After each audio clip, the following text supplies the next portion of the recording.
হযরত ওমর রাদিয়াল্লাহু তাআলা আনহু নিজে রাষ্ট্র পরিচালনা করেছেন, নিজে দেশ পরিচালনা করেছেন, জনগণের খোঁজ খবর নিয়েছেন। হযরত ওমর রাদিয়াল্লাহু তাআলা আনহু একদিন গোপনে মানুষের খোঁজ খবর নেওয়ার জন্য মহল্লায় মহল্লায় ঘুরতেছেন।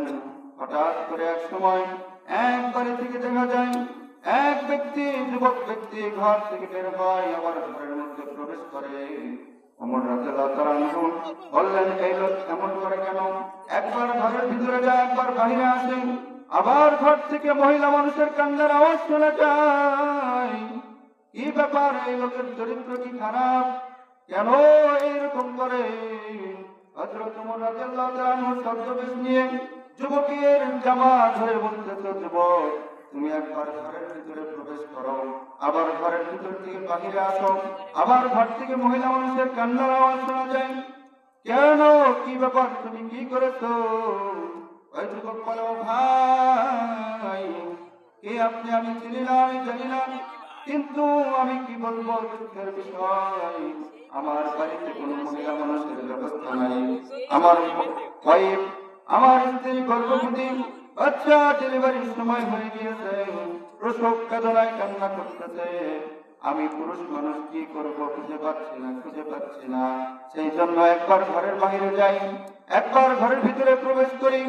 ইতিমধ্যে আপনি এসে আমাকে ধরে ফেললেন, সেই জন্য আমি একবার ঘরে যাই, একবার বাইরে যাই।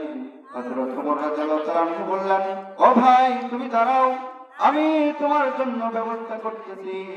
এই কথা বলে হযরত ওমর রাদিয়াল্লাহু তাআলা আনহু, অর্ধ জাহানের বাদশাহ হযরত ওমর রাদিয়াল্লাহু তাআলা আনহু নিজের বাড়িতে গিয়ে বললেন, ও বিবি গো, তুমি বাড়িতে আছো নাকি? তুমি ঘরের ভিতরে কি আছো?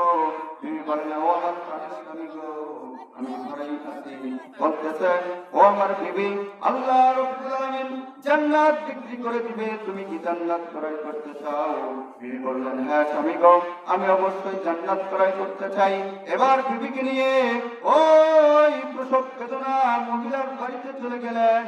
বাড়িতে যাওয়ার পর বলতেছে, ভাই আসো, আমি আর তুমি বাহিরে বসে থাকি, বাহিরে দাঁড়ায় থাকি।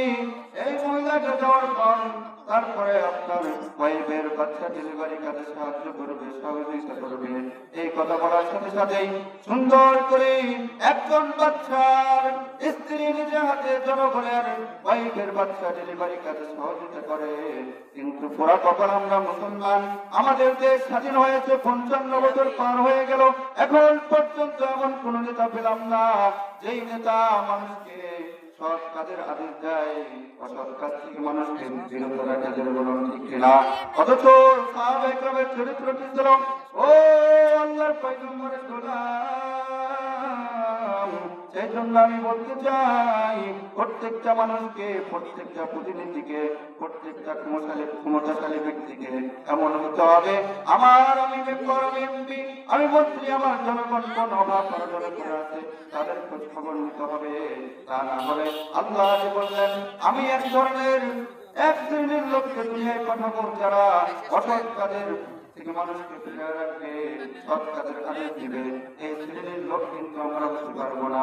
রব্বুল আলামিনের গোলাম আমরা, সেই জন্য আল্লাহ রব্বুল আলামিনের ইবাদত নিজে করব, মানুষকে সৎ কাজের আদেশ দিব, অসৎ কাজ থেকে মানুষকে বিরত রাখবো। আল্লাহ